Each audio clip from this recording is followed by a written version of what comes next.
December 1900. On the 15th, the steamship Arctur, sailing into nearby Leith, notices something. The lighthouse on Eilean Mor is not lit. And that is a problem. The weather is stormy, and the island is about 20 miles off the Scottish coast. The main job of a lighthouse, one would argue, is to light up and show where the rocks are. When they dock 3 days later, they pass on the information to the National Lighthouse Board. There was a relief mission scheduled for December 20th, 1900. New supplies, one new person bringing somebody back. But bad weather delayed the Hesperus' departure and eventual arrival until after Christmas. And expecting something, they're not prepared for nothing. See, the lighthouse is supposed to be manned by 3 people. Currently on duty are James Ducat, Thomas Marshall, and Donald MacArthur. And occasionally a 4th person is meant to rotate in. James Mor is aboard the Hesperus. He's meant to be the relief for the longest serving member of the 3-man team. But when the Hesperus approaches at noon on December 26th, the flag isn't raised. The expected pile of boxes is not out. Captain Harvey of the Hesperus knows something's wrong. He sends a telegram back to the mainland, saying, "A dreadful accident has happened at Flannan's. The 3 keepers, Ducat, Marshall, and the occasional, have disappeared from the island. On our arrival there this afternoon, no sign of life was to be seen on the island. Fired a rocket. As no response was made, managed to land Moore, who went up to the station, but found no keepers there. The clocks were stopped, and other signs indicated that the accident must have happened about a week ago. Poor fellows, they must have been blown over the cliffs or drowned trying to secure a crane or something like that. Night coming on, we could not wait to make something as to their fate. I have left Moore, MacDonald, and Buoymaster, and 2 seamen on the island to keep the light burning until you make other arrangements. Will not return to Oban until I hear from you. I have repeated this wire to Muirhead, in case you are not at home. I will remain at the telegraph office tonight until it closes, if you wish to wire me." Tonight, on the Dreary Midnight Podcast, we're talking about the Flannan Isles mystery. Let's get into it. Intro music. Intro music.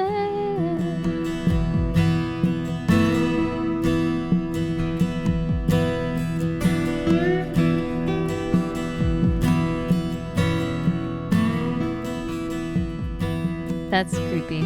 It is very creepy. I'm very excited about this. I was telling Lisa when they told me what their topic was, I was like, I love this. I don't know enough about it, and that's why I'm really excited. Yeah. It is going to be a short one, really, because it's probably a wave.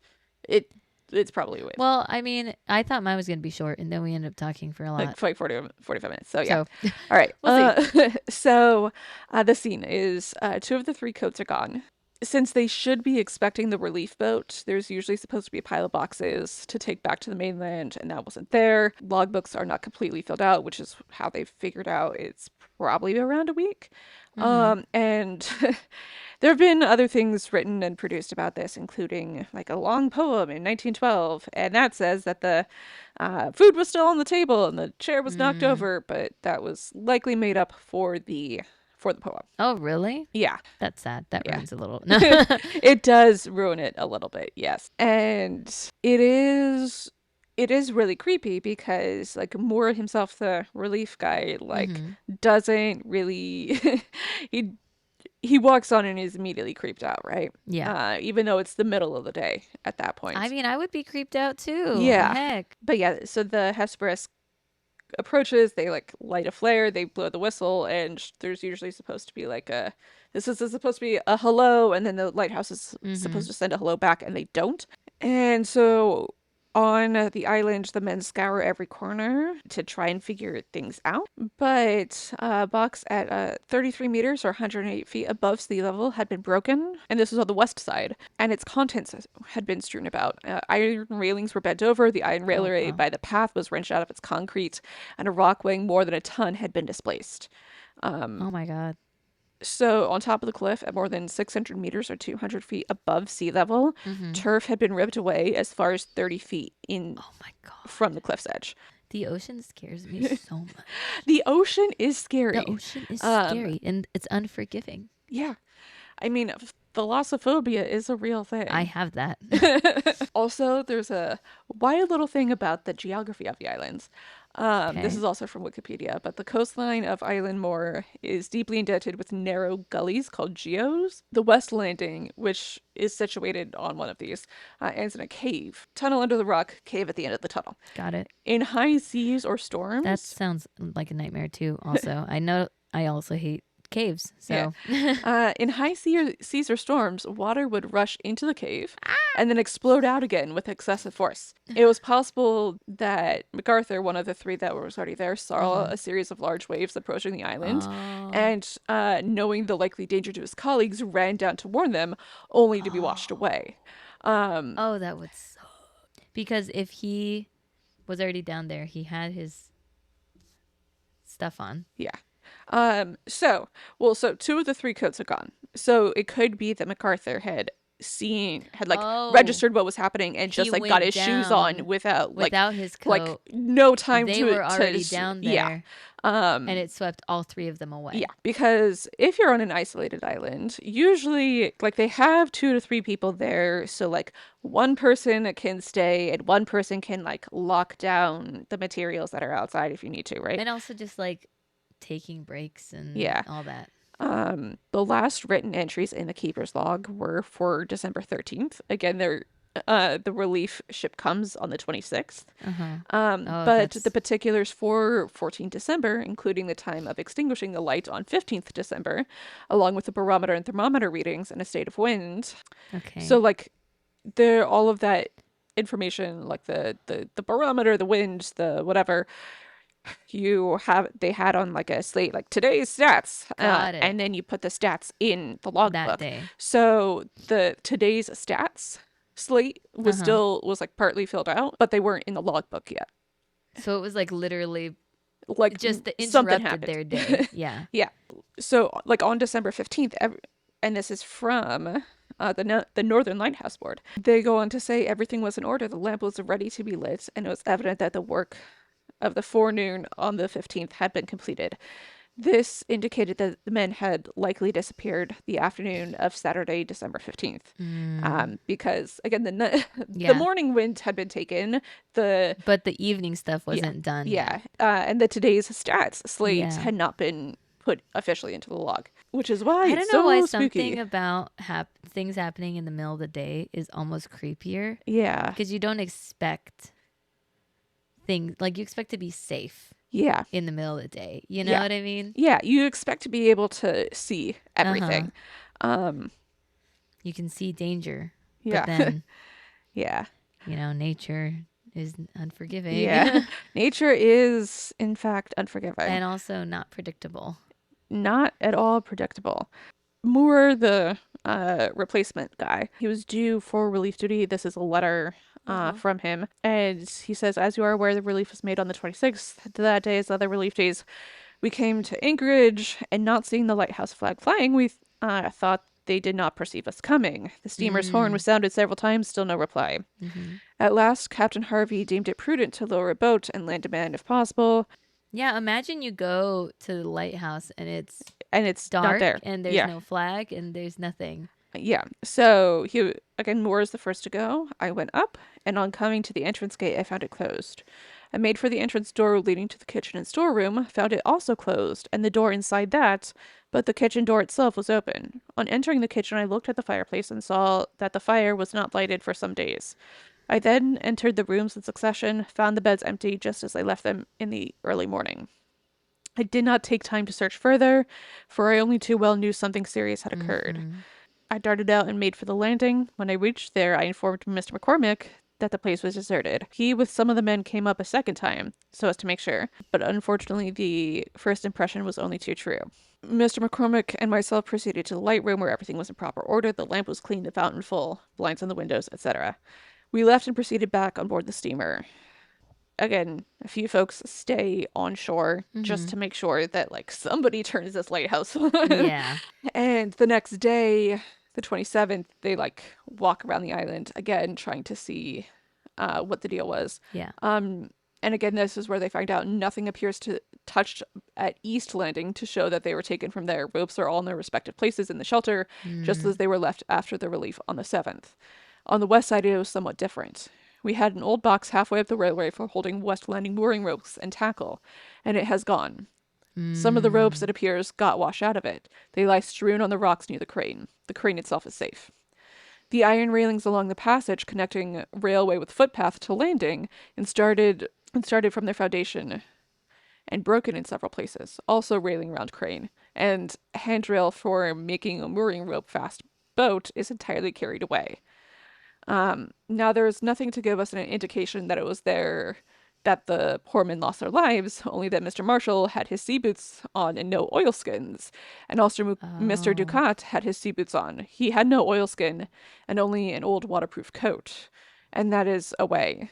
So sure, he didn't take the waterproof or the like warm plus waterproof coat, but But he it's December. yeah, but he did take the coat that Mm. he would have worn. Yeah. Like uh, apparently Mr. Ducat is like my dad and has a very specific thing that he wears in very specific circumstances, and he took his thing.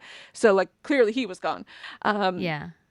Donald MacArthur has his wearing coat left behind him, which shows, as far as I know, that he went out in shirt sleeves.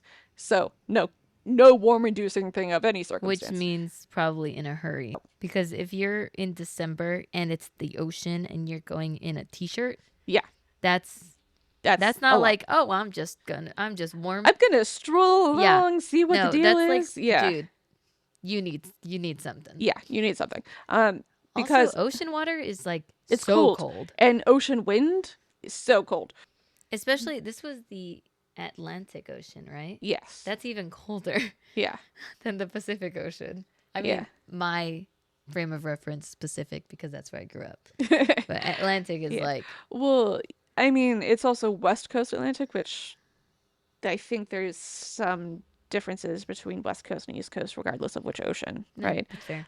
No bodies were ever found, but there Oh, have been some mysterious sights resulting in a fascinated national speculation in newspapers and periodicals of the era. Implausible stories ensued, such as that a sea serpent had carried the men away, that they had arranged for a ship to take them away and start new lives, that they had been abducted by foreign spies, or they had met their fate through the malevolent presence of a boat filled with ghosts.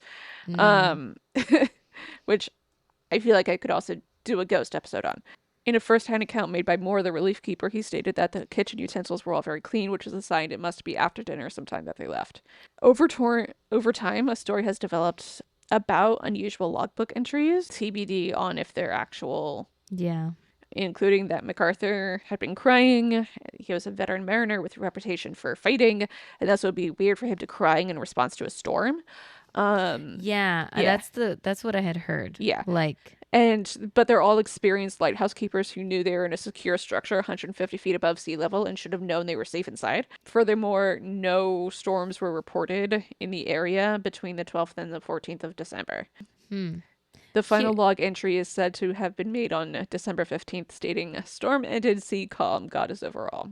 storm ended, sea Sea calm, calm. God is over all. However, an investigation by Mike Dash of the Fortean Times revealed, this is again according to Wikipedia, that the logbooks were fictional and later additions to the story. Even if, which maybe they were fictional, but let's give it a think and like, let's pretend that it's not and that they thought there was a storm and there was no storm.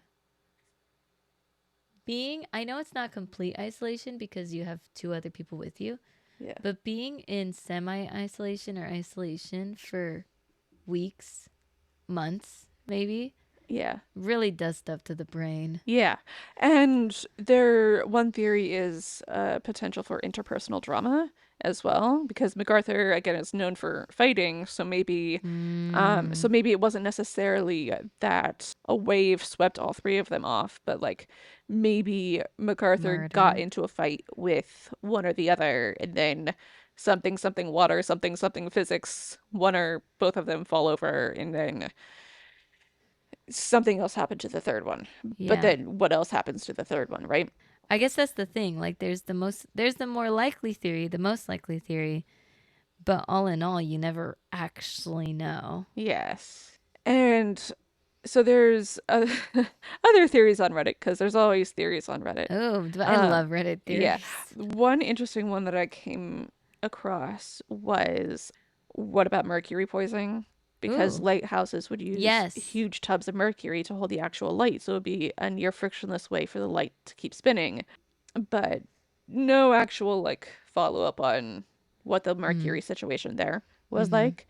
How long, can you tell me again how long they were in the lighthouse, or how long they were supposed to be stationed there?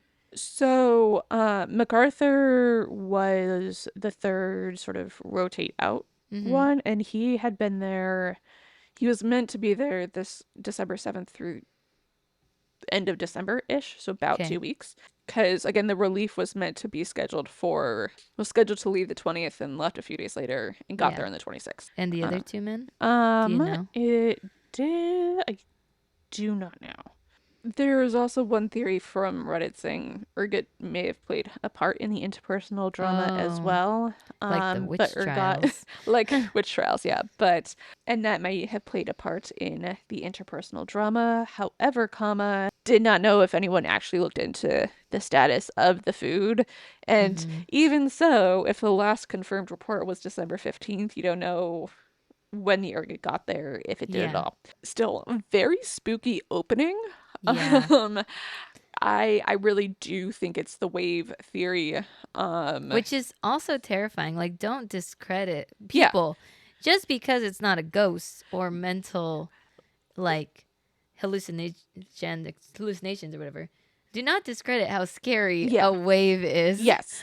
Yeah. No, like, nature can kill you and will. It will, and it does not discriminate. Death doesn't discriminate between the sinners and the saints. It takes and it takes. Okay, Hamilton. The wave is huge. The ocean is huge. And people are so tiny. I'm not surprised there was never a body recovered, and I don't think there ever will be a body recovered. Yeah. No. Or let alone all three. Yeah.